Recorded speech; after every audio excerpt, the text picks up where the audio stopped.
Ada 5 orang keturunan Abdi Manaf yang sangat mirip dengan Rasulullah Shallallahu Alaihi Wasallam. Orang yang tidak jeli, terkadang susah membedakannya. Di antara kelima orang tersebut ialah Ja'far bin Abi Thalib, saudara kandung Amirul Mukminin Ali bin Abi Thalib. Dialah Sayyidul Asyuhada, pemimpin para mujahidin, Abu Abdillah anak paman Rasulullah bin Abdul Muthalib bin Hasim bin Abdi Manaf al-Quraisy. Dia dikenal sebagai orang yang sangat lemah lembut, penuh kasih sayang, sopan santun, rendah hati dan sangat pemurah. Di samping itu, ia juga dikenal sangat pemberani, tidak mengenal rasa takut. Beliau diberi gelar sebagai orang yang memiliki 2 sayap di surga dan bapa bagi si miskin. Masuk Islam berkat ajakan Abu Bakar As-Siddiq, tepatnya sebelum Rasulullah Shallallahu Alaihi Wasallam masuk ke rumah Al-Arkam. Ketika orang Quraisy mendengar berita tentang masuk Islamnya, mulailah mereka membuat makar dan gangguan-gangguan dalam rangka melemahkan iman kaum muslimin. Mereka tidak ingin melihat kaum muslimin bisa tenang beribadah. Tatkala Rasulullah Shallallahu Alaihi Wasallam memberi izin untuk hijrah ke Habasyah, tanpa pikir panjang beliau bersama istrinya ikut serta dalam rombongan tersebut. Sungguh hal ini sangat berat bagi Ja'far, karena harus meninggalkan tempat kelahirannya yang ia cintai.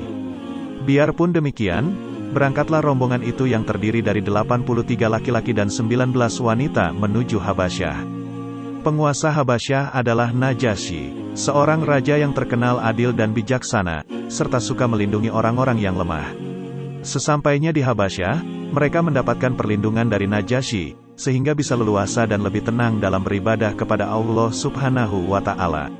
Akan tetapi, ketenangan ini terusik, yaitu tatkala orang-orang Quraisy mengetahui perlindungan keamanan yang kami dapatkan di Habasyah. Ummu Salamah menceritakan, ketika orang-orang Quraisy mengetahui keadaan kami di Habasyah, mereka tidak rida dan mengirimkan 2 utusan untuk menemui Najasyi. Mereka adalah Amru bin Ash dan Abdullah bin Abi Rabiah, serta membawa hadiah-hadiah yang mereka berikan kepada para menterinya, dengan maksud agar tujuan serta niat mereka mendapat dukungan. Ketika telah sampai di Habasyah, mereka segera menemui para menterinya serta menyerahkan hadiah tersebut seraya berkata, "Sungguh telah datang di negerimu orang-orang yang bodoh dari kaum kami yang keluar dari agama nenek moyang, serta memecah belah persatuan. Maka, kalau kami berbicara kepada raja, dukunglah kami, karena tokoh-tokoh kaum mereka lebih tahu akan mereka." Maka para menteri itu mengatakan, "Ya, kami akan mendukung kalian berdua." Setelah itu, masuklah mereka berdua menemui Najasyi dengan membawa hadiah yang banyak dan berkata, "Wahai raja, sesungguhnya telah datang di dalam kerajaanmu orang-orang yang rendah dari kaum kami. Mereka datang dengan membawa agama yang tidak pernah kami ketahui atau engkau ketahui. Mereka keluar dari agama kami, tidak pula masuk kepada agamamu. Dan orang-orang yang mulia di antara kami telah mengutus kami, agar engkau mau mengembalikan mereka kepada kami dan mereka lebih mengetahui akan apa yang telah mereka perbuat." Maka Najasyi menoleh kepada para menterinya dan berkatalah mereka, "Benar wahai raja. Sesungguhnya kaum mereka lebih mengetahui tentang mereka. Maka kembalikanlah orang-orang Tiu kepada mereka." Mendengar hal itu, Raja Najasyi marah, seraya berkata, "Demi Allah, aku tidak akan mengembalikan mereka kepada kaumnya sampai aku menemui mereka. Sehingga aku bisa mengetahui, apakah yang telah dikatakan oleh 2 orang ini benar.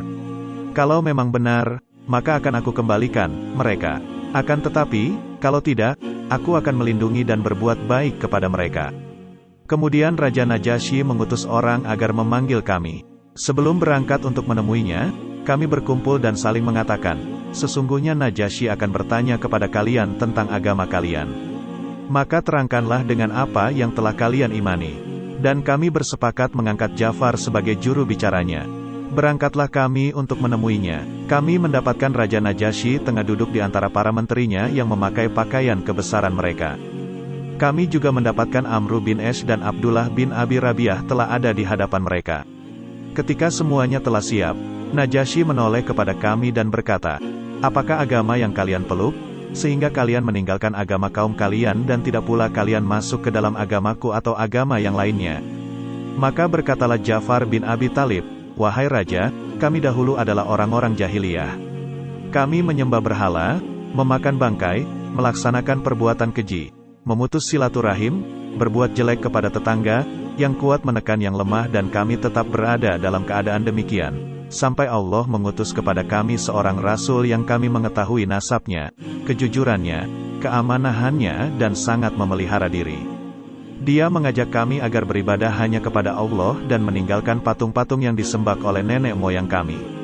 Dia juga memerintahkan kepada kami agar jujur dalam berkata, menunaikan amanah, menyambung silaturahmi, meninggalkan perbuatan keji, memelihara darah, dan melarang kami dari berkata dusta, memakan harta anak yatim, menuduh wanita yang solihah dengan perbuatan zina, serta memerintahkan kami agar mendirikan salat, menunaikan zakat, berpuasa pada bulan Ramadan.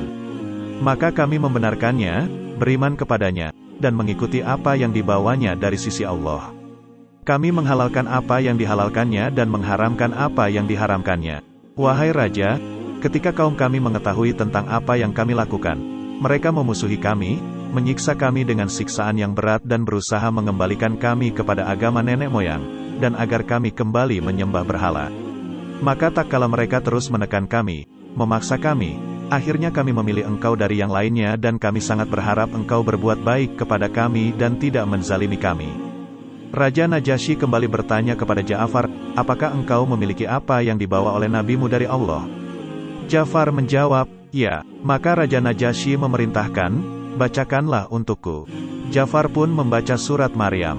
Ketika mendengar ayat tersebut, menangislah Raja Najasyi, sehingga air matanya membasahi jenggotnya. Menangis pula para menterinya, sehingga basah buku-buku mereka.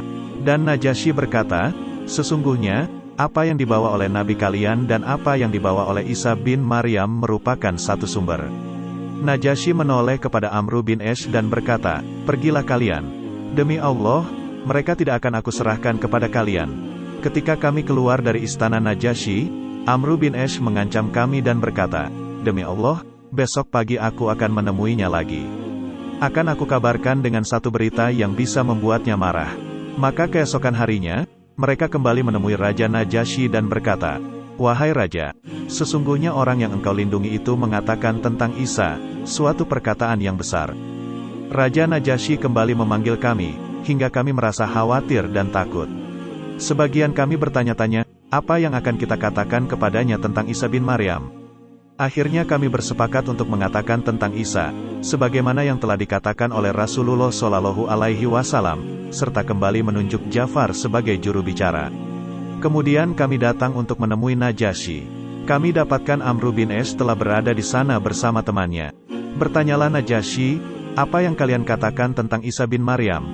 Ja'far menjawab, kami mengatakan sesuai dengan apa yang dikatakan oleh Nabi kami. Najasyi berkata, apa yang dia katakan?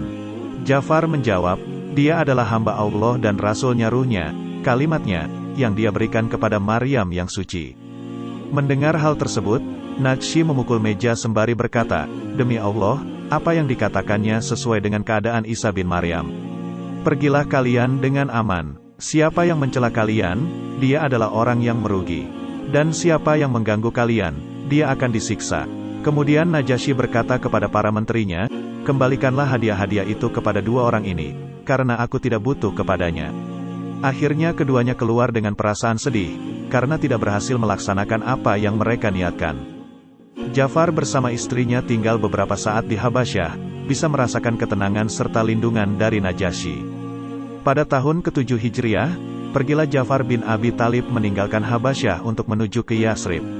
Sesampainya di Yatsrib, ia disambut hangat oleh Rasulullah Shallallahu Alaihi Wasallam. Pada waktu itu, Rasulullah Shallallahu Alaihi Wasallam baru saja kembali dari perang Khaybar. Beliau Shallallahu Alaihi Wasallam menemui Ja'far dan bersabda, sungguh aku tidak tahu, dengan yang mana aku merasa bahagia. Apakah dengan kemenangan Khaybar ataukah dengan kedatanganmu? Selang beberapa lama, ia tinggal di Madinah. Ketika pada awal-awal tahun ke-8 Hijriah Rasulullah Shallallahu Alaihi Wasallam berkehendak ingin mengirim pasukan untuk memerangi Romawi, beliau Shallallahu Alaihi Wasallam menunjuk Zaid bin Haritsah sebagai komandan. Beliau bersabda, kalau Zaid terbunuh, maka yang menggantikannya ialah Ja'far bin Abi Thalib. Jika ia terbunuh, maka yang menggantikannya ialah Abdullah bin Rawahah. Dan jika Abdullah terbunuh, maka biarlah kaum muslimin memilih bagi mereka sendiri. Kemudian beliau memberikan bendera berwarna putih kepada Zaid bin Haritsah.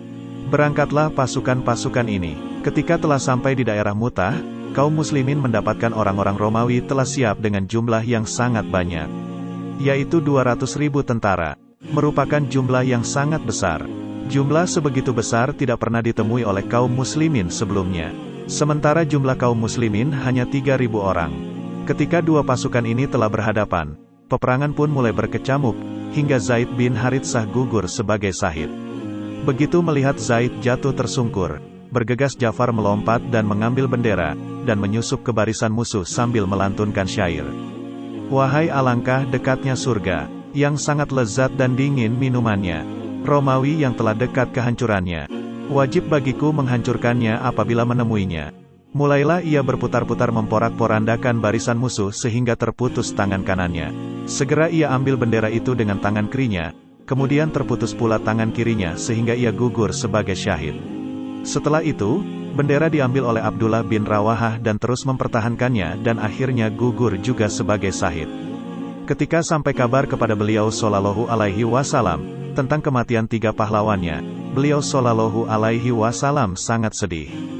Diriwayatkan bahwa pada tubuh Ja'far terdapat 90 sekian luka yang semuanya terdapat di bagian depan tubuhnya. Kemudian Rasulullah Shallallahu Alaihi Wasallam pergi menuju rumah Ja'far bin Abi Thalib. Beliau Shallallahu Alaihi Wasallam mendapatkan Asma sudah membuat roti dan memandikan anaknya untuk menyambut kepulangan sang ayah. Asma menuturkan, ketika Rasulullah Shallallahu Alaihi Wasallam menemui kami, aku mendapatkan wajah beliau Shallallahu Alaihi Wasallam sangat sedih. Maka timbullah perasaan takut pada diriku, akan tetapi aku tidak berani untuk menanyakannya. Kemudian beliau Shallallahu Alaihi Wasallam bersabda, suruhlah anak-anak Ja'far kemari, aku akan mendoakannya. Maka bergegaslah mereka mendekat kepada Rasulullah Shallallahu Alaihi Wasallam dan bercengkerama dengan beliau. Rasulullah Shallallahu Alaihi Wasallam merangkul mereka, mencium, serta berlinang air matanya. Maka aku berkata, wahai Rasulullah, apa yang menjadikan engkau menangis? Apakah ada sesuatu yang menimpa Ja'far? Beliau menjawab, ya, dia telah gugur sebagai syahid pada hari ini. Sesaat hilanglah keceriaan yang terdapat pada wajah-wajah mereka, tak kala mendengar tangisan ibunya. Rasulullah Shallallahu Alaihi Wasallam bersabda, aku melihat Ja'far sebagai malaikat di surga dan bahunya bercucuran darah dan ia terbang di surga. Inilah perjuangan Ja'far bin Abi Thalib. Dia memberikan semua yang dimilikinya untuk Allah dan Rasul-Nya. Semoga Allah meridai Ja'far bin Abi Thalib dan menjadikan surga sebagai tempat kembali baginya. Terima kasih yang sudah menonton video-video kami, semoga dapat terhibur dan menambah wawasan kalian. Maka dari itu bergabunglah bersama kami, jangan lupa like, komen dan subscribe dan nyalakan lonceng notifikasinya. Assalamualaikum warahmatullahi wabarakatuh.